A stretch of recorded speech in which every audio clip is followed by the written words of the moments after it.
Okay, awesome. Thank you. My name is Jessica Gerski, and this is my capstone project focusing on the Marine Corps Installation Public Works Planning Branch web solution. One of the benefits of going through my master's program later on in my career has been being able to see all the ways I can improve our current processes that are in place. This idea first came up when I was in 604 or 603B WebGIS with Yoga, so thank you. On a Marine Corps installation, the main problem is our Public Works Planning branch and the GIS branch are using very outdated and time-consuming methods to communicate the future projects information. The GIS branch and the planning branch work side by side, but often not together at all. The objective of this capstone project was to develop a web solution for the planning branch to incorporate all of their future projects information. Future projects include new construction, repair projects, and the demolition of new buildings and infrastructure. Due to the sensitivity of Marine Corps data, the Marine Corps Installation Command, also known as MCICOM, created a fictitious database called El Diablo. El Diablo is based off of El Toro, which was a United States Marine Corps air station that was decommissioned in 1999. This database follows the same structure that all Marine Corps installations are required to use. This database structure is called the Marine Corps GeoFidelis Spatial Data Standards for Facilities, Infrastructure, and Environment. We call it SDS-FIE, and we're in version 4.0.5.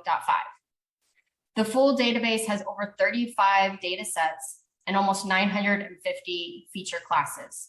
For this project, we are specifically focusing on future projects dataset and the future projects boundary feature class.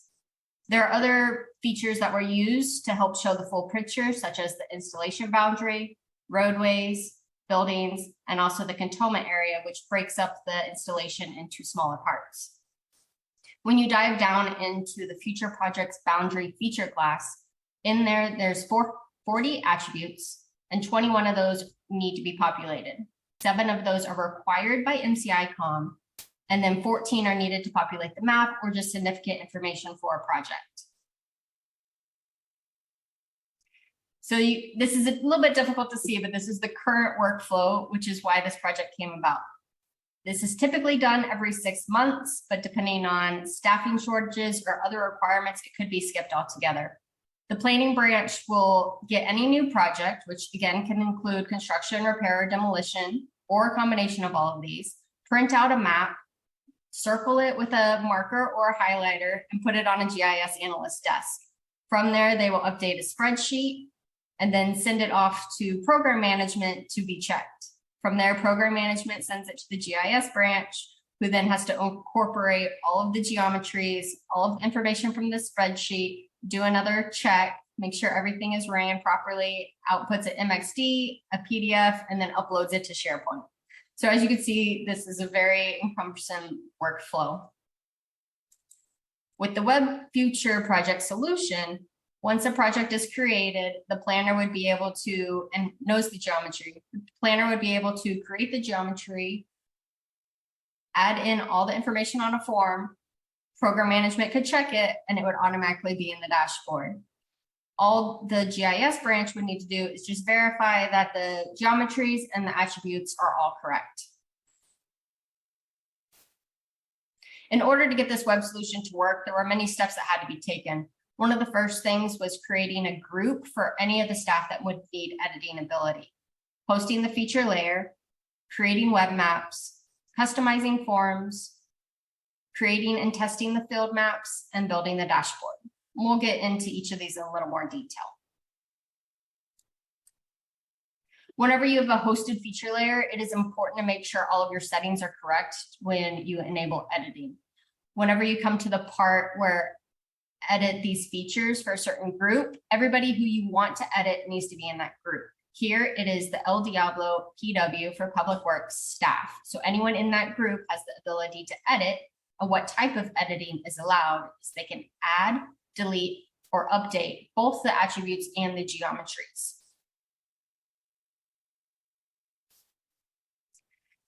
Getting into the form templates, this was one of the most time-consuming parts of this project. In order to keep up with the schema requirements, data standards, and all the required and necessary fields, it quickly became challenging to break it down where it wasn't overwhelming. The key part of this was to have a description for every single item and also an example of what would need to be there. If a planner doesn't understand what is needed to be in this field, they will either leave it blank or they'll put incorrect inputs, which will mess up everything down the line. On the left side, you can see here there are 12 that the planner is required to fill out. These all have an example and the description if it's not a well-known item that they would typically know.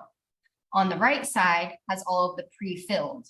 These ones are collapsed on the form and are typically not changed from data from project to project, and they wouldn't even need to see it. In order for the map and the dashboard to load properly, all of the ones that are required or needed actually need to be filled out. So here's a couple screenshots of the field maps. Whenever you first open the field map, you would open to the installation boundary. You would click on the plus sign to add a new feature. Digitize the area either by site or by boundary. Once that is done, it will pop up with the form to fill out. Most of the planners use their laptops versus using mobile devices, so having a web solution was also key. Here you would click on the edit button, click on the boundary or the site that is needed, go through and update, and then you'd be able to enter the project number, the boundary code, the year that the project is awarded, the prioritization, which comes from the command, feature name, the feature description, which in this case is a repair building, the funding source, how each project is funded, the facility number if it's associated to one, if the planner wants it to display on a map or not, and the project status. This is the cantonment area that's associated to the planner and a contract number if there is one, if the project is already in status. Once that is complete, the planner would refresh the dashboard and it would automatically show up once they zoom into that area. So let's give a little overview of the dashboard a little more. So at the top right, you can click on the cantonment area, which is typically by planner. Select the area and the project sites and project boundaries automatically updates along with the list on the bottom left for each area. If there's a project they would want to see, they would click it on the bottom left and it would automatically zoom to that project. They could click on the project and it would pull up additional information if needed as well. Whenever you go back to the full extent or no area selected, it zooms to the whole installation and you can see the full picture again. In order to actually have this implemented in a Marine Corps installation, there are many steps that would need to be taken on that side of the branch. So the GIS branch would need to create additional training for the planning branch. Permissions and groups would need to be created on ArcGIS Online. And the GIS branch would need to create quality control standards either by schedule or depending on how each project is uploaded.